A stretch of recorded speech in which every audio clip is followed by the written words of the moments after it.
The concept of soul work can be hard to grasp. On the one hand, one might question why it's necessary to look deeper into the events that shape our lives. But on the other hand, it is difficult and futile to deny that these events have rippling effects on our psyche and personal development. Lovers of Avatar: The Last Airbender regard Zuko's character arc as one of the most well-written in cinematic history. I tend to agree. Not just because of its depiction of a hero's journey, but for the ways in which it highlights the power of emotional development. There's a lot of life that we spend doing, building, training, and executing. But then there are the elements of our experience that transcend our physical output, like deep love, connection, loss, and the unconscious. The things that are there or are part of us that we cannot tangibly grasp, but have impacts on our day-to-day lives. Our experiences and the attachments we create to those experiences are all interconnected.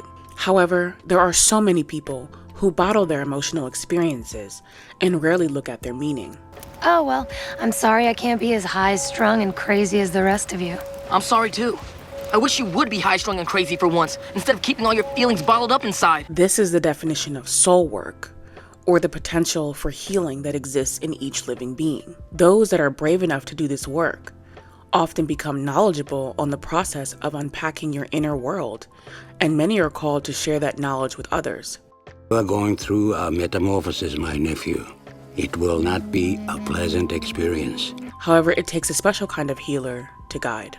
One that understands internally the importance of leading someone back to the strength of their own psyche, as opposed to attempting to do the work for them.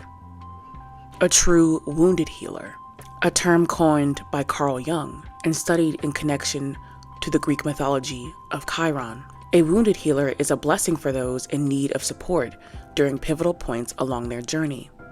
For the wounded healer has done the very thing each of our souls deeply seeks. The wounded healer has been hurt, downed, and emerged anew. This is why we gravitate toward the journey of the hero, stories like Rags to Riches, or the underdog rising victorious. We relate to struggle because it is our duty alongside our human work to engage in this deep soul work where meaningful triumph can be achieved. In this video, we are going to be looking at the power of leading others through their spiritual awakening by breaking down each solo trip Team Avatar takes with Prince Zuko. We'll also discuss how Zuko's own journey through ego deaths and spiritual awakenings made him the perfect catalyst in the character arcs of Aang, Sokka, Katara, and even Uncle Iroh. This is Channeling Chinez. But when you come out of it, you will be the beautiful prince you were always meant to be.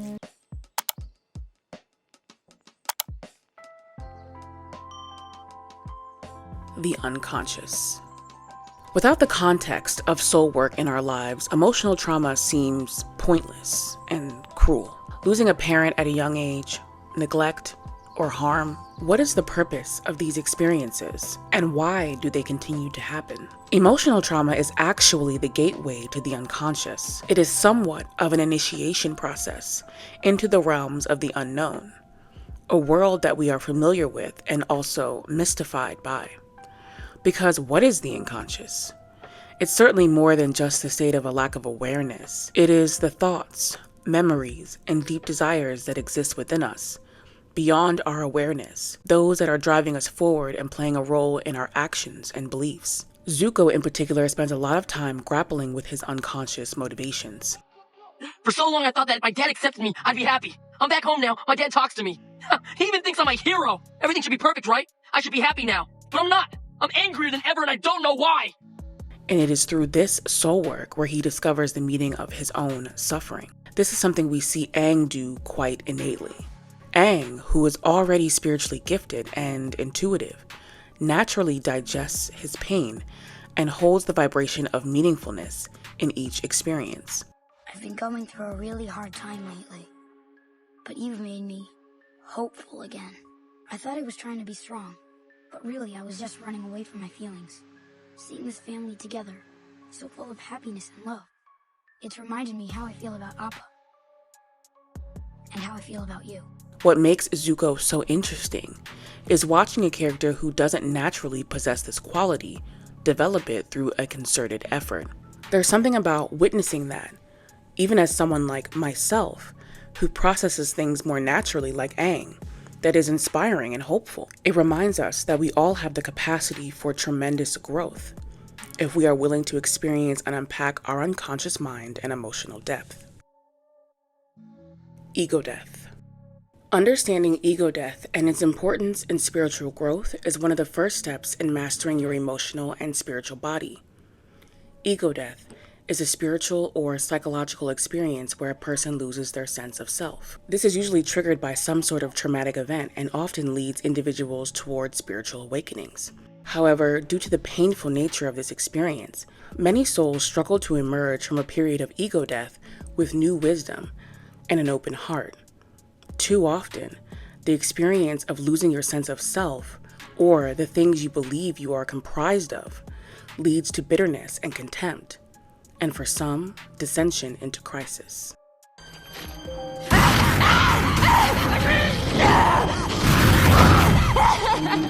While ego death is a spiritual and psychological experience, it can also come with physical side effects, as your body can sometimes buckle under the weight of intense emotional pressure.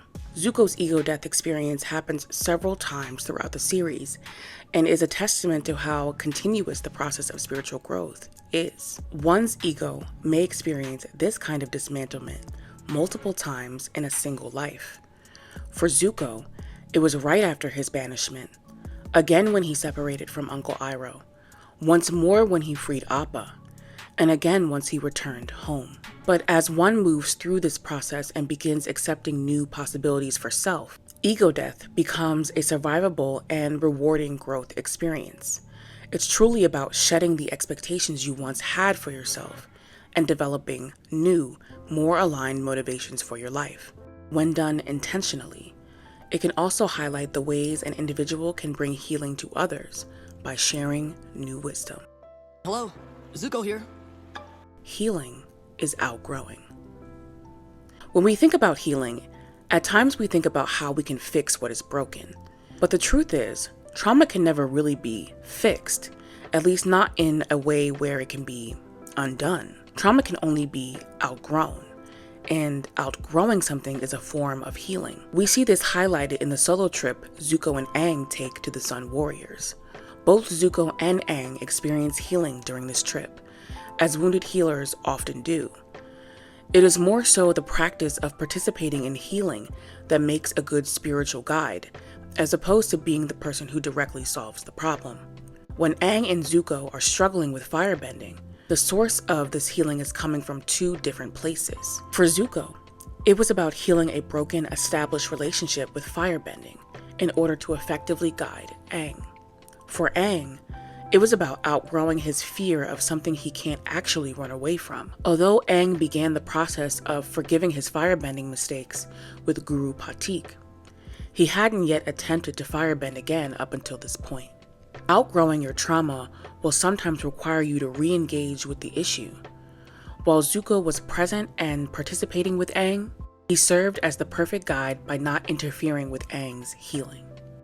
Zuko, my fire went out. What do you want me to do? Give me some of yours. No, just make your own. I can't. Get some from one of those warriors. Hurry! Stop cheating off me! Quit being stingy.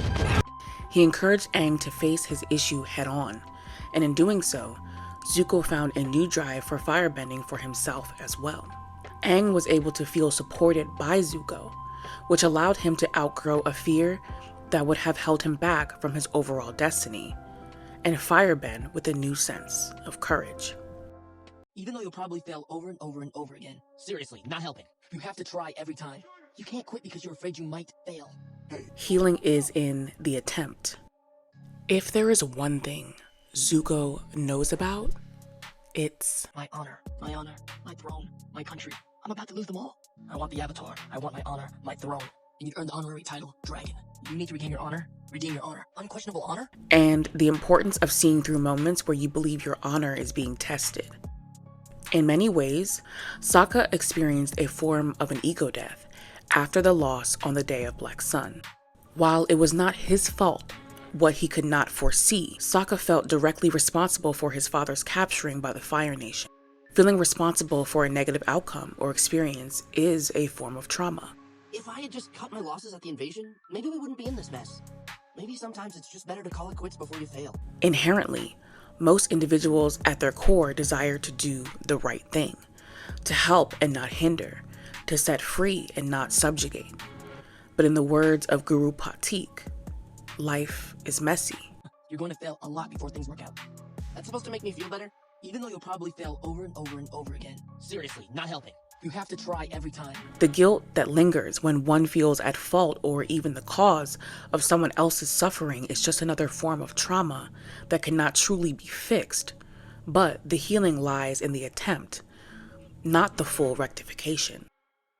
Because in reality, there are so many things connected to our actions that we cannot see. And harping on yourself for making the best decision you could have made with the information you had at the time is unfair to self and won't help you heal. For Sokka, he had no way of knowing that his plan on the day of Black Sun had been compromised by Azula, which is something that only happened because Suki put her life and the lives of the Kyoshi warriors on the line to save Appa, something that had to be done. As Sokka attempts to save his father alongside Zuko at the Boiling Rock, the earnest actions by him as well as Suki would indeed be rectified. But it is important to note that the healing was in Sokka's attempt. More than anyone, Zuko knows that failure is a concept manufactured by the ego. Anytime we perceive our actions as a failure, we are triggered in our ego's sense of identity. In order to move through this experience, one must keep trying.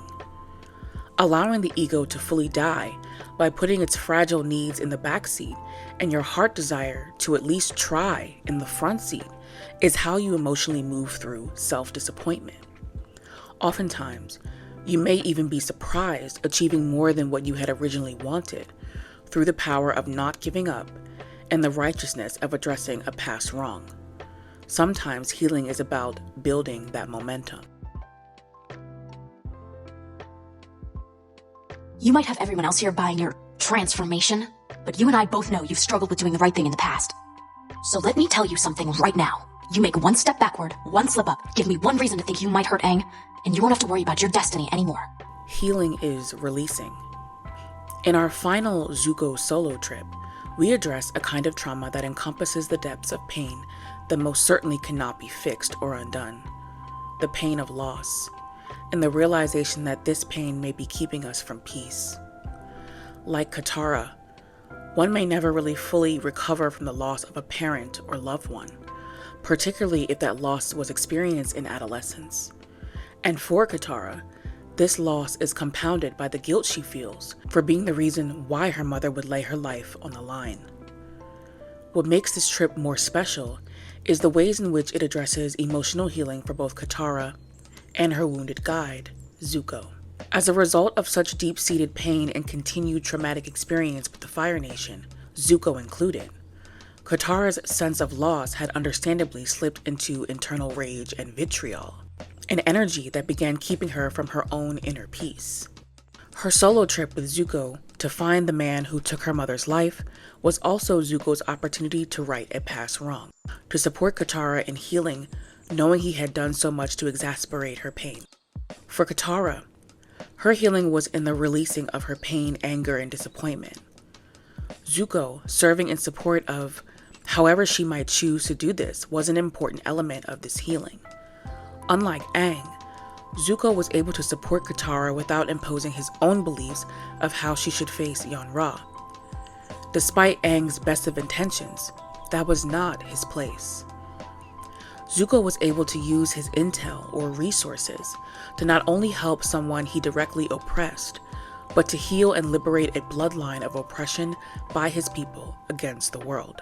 As he stood in solidarity with Katara, he allowed her to get her anger out and protected her from any further damage. But in Katara's own words, this healing was not about forgiveness. It was about release. And in seeing this moment through, she was able to release Zuko from the darkness of their past and create more space for her own internal lifelong recovery. You did the right thing. Forgiveness is the first step you have to take to begin healing. But I didn't forgive him. I'll never forgive him. But I am ready to forgive you. The Healer's Guide.